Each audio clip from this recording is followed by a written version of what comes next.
ಕಾವೇರಿ ಜಲಾನಯದ ಪ್ರದೇಶದಲ್ಲಿ ಭಾರಿ ಮಳೆ ಇದೆ. ಇನ್ನು ಕೆಆರ್ಎಸ್ ಡ್ಯಾಂ ಭರ್ತಿಗೆ ಕೇವಲ 4 ಅಡಿ ಮಾತ್ರ ಬಾಕಿ ಇದೆ.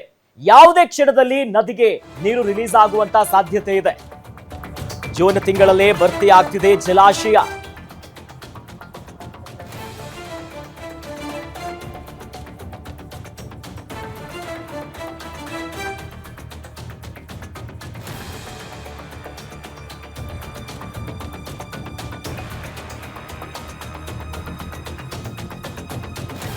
ಕಾವೇರಿ ಜಲಾನಯದ ಪ್ರದೇಶದಲ್ಲಿ ಭಾರಿ ಮಳೆ ಇದೆ. ಇನ್ನು ಕೆಆರ್ಎಸ್ ಡ್ಯಾಂ ಭರ್ತಿಗೆ ಕೇವಲ 4 ಅಡಿ ಮಾತ್ರ ಬಾಕಿ ಇದೆ. ಯಾವುದೇ ಕ್ಷಣದಲ್ಲೂ ಬೇಕಾದರೂ ನದಿಗೆ ನೀರನ್ನ ರಿಲೀಸ್ ಮಾಡುವಂತ ಸಾಧ್ಯತೆ ಇದೆ.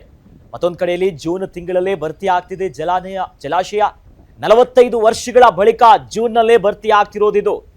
ಕೆಆರ್ಎಸ್ ಡ್ಯಾಮಿನ ಈಗ ಗರಿಷ್ಠ ಮಟ್ಟ 128.80 ಅಡಿ ಇದೆ. ಇಂದಿನ ಮಟ್ಟ ಗಮನಿಸ್ತಾ ಹೋಗೋದಾದ್ರೆ ಬಹಳ ಪ್ರಮುಖವಾಗಿ 120 ಅಡಿ ಇದೆ. ಹಾಗಾಗಿ ಇನ್ನೇ 4 ಅಡಿ ಮಾತ್ರ ಇರೋದು. ದೃಶ್ಯದಲ್ಲಿ ಗಮನಿಸ್ತಾ ಇವಿ, ತುಂಬಿ ಹರಿತಾ ಇದೆ.